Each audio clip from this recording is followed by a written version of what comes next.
Hello sa aking mga Karakaters dyan. So, makikita nyo nito, ito yung cat scratcher board. Oo. So, ngayon gagawa tayo. Bumili ako dati niyaan, kaya lang, nagtagal naman siya, kaya lang natapunan siya ng tubig na inumin ng mga pusa. Alam niyo na, malikot ang pusa. And doon ko na-realize at nakita na karton lang pala siya, kaya gagawa tayo. So, dito may karton ako. At alam ko marami akong karton doon sa likod ng bahay. So, sabi ko gagawan ko na lang. Oo, para naman medyo makatipid. O ayan, nagtilad-tilad ako ng about 1 centimeter length na karton. O ayan, sinusukat ko and then hinihiwa ko siya isa-isa. O magkakapareho ang sukat. O dito ako mahina dun sa pagganito. O ayan, nakagayat-gayat na tayo. Meron na tayong dalawa. At tuloy lang tayo, gayat lang tayo ng gayat hanggang sa makaipon tayo ng, ayan, ganyan karami ang nagawa ko. Oo. Ayan, pag didikit-dikitin ko sila, ayan, kita ninyo. Eto, ayan, nakadami naman ako. At dahil wala akong ginagawa today, dahil masama ang pakiramdam ko, para namang baldado na ako, wala akong silbi. Kaya sabi ko, dapat may magawa ako kahit masama ang pakiramdam ko at hindi ako gumagawa ng kung ano-ano. May magawa naman akong project. So, ayan, ito na yung nagawa ko at natilad ko, ayan, kita ninyo yan. So, dahil marami tayong ididikit, gumawa na lang ako ng homemade na paste.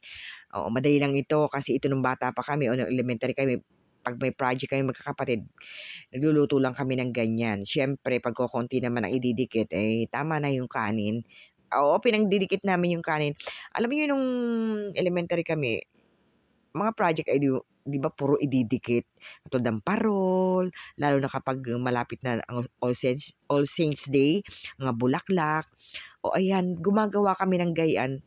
Gaw-gaw lang naman yan. Alam mo, may gaw-gaw kami sa bahay lagi nun. Kasi nag-aamirol pa ang nanay ko, almirol ng damit. So may gaw-gaw kami. Di ba yun ang sangkap ng ginagamit pang almirol yung gaw-gaw. So ito naman cornstarch. So nilagyan ko ng tubig at nilagyan ko ng konting patak ng suka para hindi agad mapanis. Kasi gagamitin ko pa ito the next days para gagawa pa kasi ako nito. Isa lang muna ang ginawa ko ngayon. Yung kaya ko lang gawin at tapusin today.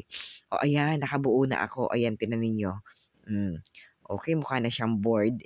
Kita nyo, binibili natin yan. Yung mga, para sa ating mga alaga.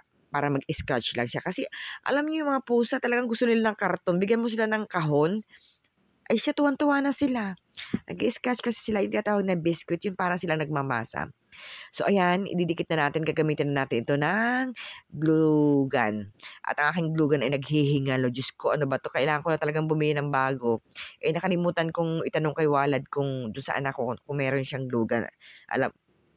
Siguro meron siyang ganito kasi tig-isa lagi kami ng gamit ko. May gunting siya, may gunting din ako. Oo. O ayan, dinidikit natin. Hirap na hirap ako dito kasi talagang ayaw niya magbigay. Ang damot-damot niya. Oo, pinisil-pisil ko na talaga yan. Ang sakit sa daliri at sa kamay. So ayan, be generous tayo sa glue stick. O ayan, ilalagay na natin. And then, ayan. O ayan, kita nyo. Ayan, tuunan natin para dumikit. Lagyan natin ng pressure. Ayan. Okay. Okay. So, yan. Nakadikit na yan. And then, yung mga sides naman ang ating didikitan ng glue gun. Oo, ng glue stick pala. Hindi glue gun. Glue gun yung gamit. So, ayan. Pakikita ko na lang dyan yung isang side lang. Ipakikita ko. Nahihirapan ako. Ang damot-damot ng aking glue gun. Ayaw niya magbigay. Yan, hinahawakan ko na. At tinutulungan ko na siya na mag-push. O, ayan. Medyo may sipod kasi ako ngayon kaya ganito ang boses ko. Sama ng pakiramdam ko. Sana magaling na ako bukas para makatrabaho na ako ng maayos. So, ayan, nilagyan na natin. And then, ididikit na natin yan. O, ayan, nabuo na siya. Bukas may bibigay ko na ito sa aking pusa. Gagawa ako nito for this week. Makakagawa ako ng 3. Promise, gagawa ako niyan. So, ayan. Patutuyuin ko lang yan. Ibibilad ko muna sa araw para safe naman yung pandikit natin ginamit. Yung homemade na paste. Hindi naman yun makakaano sa... Okay, bye-bye. See you. Thank you for watching.